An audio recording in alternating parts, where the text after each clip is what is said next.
Important questions. Was National Police Commissioner Khehla Sitole missing in action during the unrest that gripped KwaZulu-Natal and Gauteng? And why was Police Minister Bheki Cele unable to get hold of him? Cele told the inquiry that he had to work with the Deputy National Police Commissioner instead. And Sitole says he had not visited some of the affected areas and seemed not to know about the vigilante violence in Phoenix. The inquiry also learned that KZN Public Order Police were occupied elsewhere when the violence and looting began. KZN Violence Monitor Mary Haas joins me now on the line from Durban for more. Very good morning to you. Thank you so much for your time.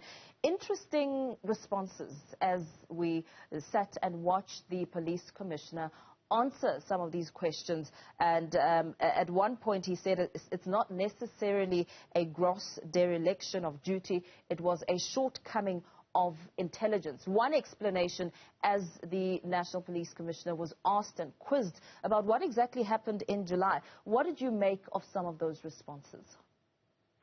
Okay. Well, first of all, at the time I tried to follow this up because don't forget, it's not just policing. There's a whole national national joint committee on intelligence, right? Now, at the time, I was told I also tried to follow this up, and I was not told by the commissioner or one of those people that you're quoting.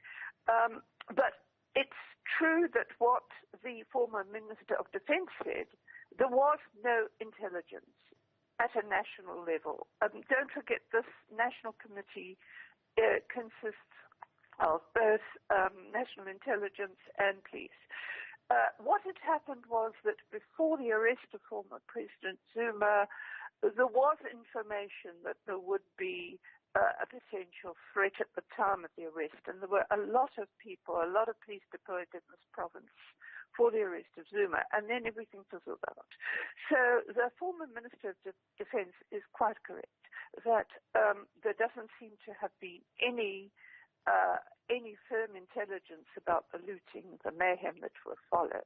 Okay, that's one thing. So, and I think the National Commissioner would be part of that national committee.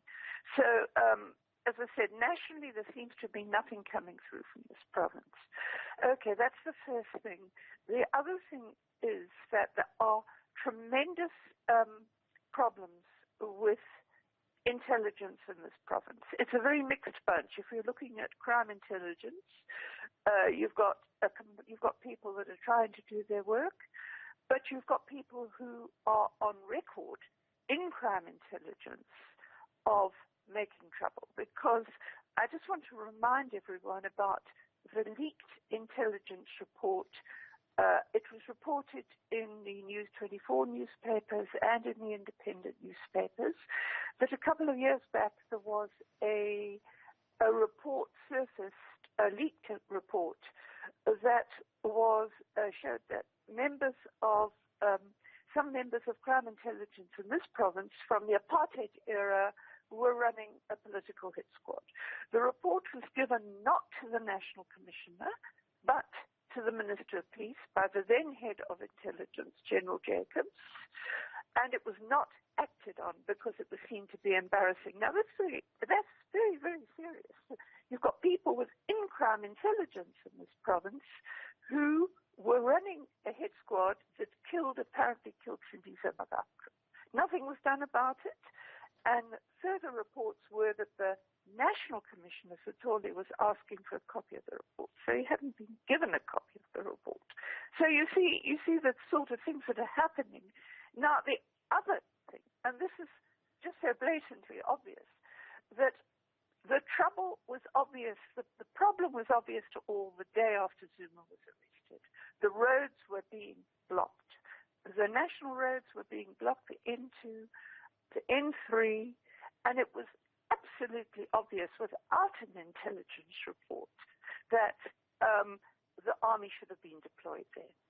And the only person who could ask for that, obviously, the local police knew that the roads were being blocked. They would have told the national police. The minister is from this province. He constantly interferes in policing. It's on record that he's doing operational matters he should not be doing, yet he did not ask the president to deploy the army. He also has contacts in crime intelligence directly. Before the violence, again there were leaks in the paper about a taped conversation between Minister Khehla and a crime intelligence operative called Maramutu, whose family works for the intelligence in this province. So why did the minister not pick up the phone and speak to his contact? In the leaked tape, which was quoted by the media in this province, they're talking about the Maramutu is advising clearly about what to do in this or that or the other thing relating to policing. Yet clearly doesn't know about what's going on. So, I mean, truly, and I've written about this. There's a report on my website about it, about the intelligence blame game. It's at violencemonitor.com. With the intelligence blame game, we do know that the first warnings, as you mentioned, of the chaos came 2 months before this July unrest even unfolded. What does this now speak to when it comes to the cracks in police leadership? Look, we've got a historic police problem. It's never been really transformed from the apartheid policing. It limped on for a few years, and in 2010, under the Zuma government, when Khehla was the national commissioner, it went from bad to worse. And the corruption, the mismanagement, and then it carried on like that for years under Khehla. There was no accountability. There was a lot of, especially in the crime intelligence, the worst affected component of all in the policing during those years. That's all on record. That's under Mdluli and other people right until the time now. So General Sitole inherited a chaotic police service, one and in which the minister himself continues to interfere operationally. There's one example of, the questions that are really important are, why were public order policing not deployed? Why were their water cannons not used? Then we also have the Metro Police in Durban who bought 4 Caspers. And we all said, what on earth are Metro Police doing with Caspers? It's not your job to actually do that. Oh, says the head of Metro Police. And I've told the commission this. I've got a letter. The Metro Police says to me, we need the Caspers to back up the SAPS in crowd control. Those Caspers were nowhere to be seen, with one exception, I think. What have those Caspers been used for? Apparently they weren't even in proper working order. So do you see just how complicated this is? And the police there's another problem with the policing in this province. And don't forget that there are also certain, right at the last minute, thanks to the IFP and its allies, more powers were given to provincial policing than the Nationalist Party and the ANC had wanted. But in the violence before 1994, concessions were forced to give quasi-federal powers to provinces, right? And that includes certain powers to policing in this province, including the appointment of the provincial commissioner. And the provincial commissioner, and of course, don't forget, again you get back to the minister, who has interfered in policing in this province since the 90s, directly. And he continues to do that. So that's the problem with policing, the main problem with policing that there is. And of course, this is, so I'm not saying that there aren't problems with management itself, both nationally and provincially. But as long as you have this divided police, as long as you have, and don't forget the people who orchestrated, there's another important thing here, the people that orchestrated this violence in July had done it very, very carefully, because it was coordinated at the level that it was happening all over the province. It was well organized, and that's why the problems within crime intelligence in this province are crucial, because crime intelligence in this province is not a united body.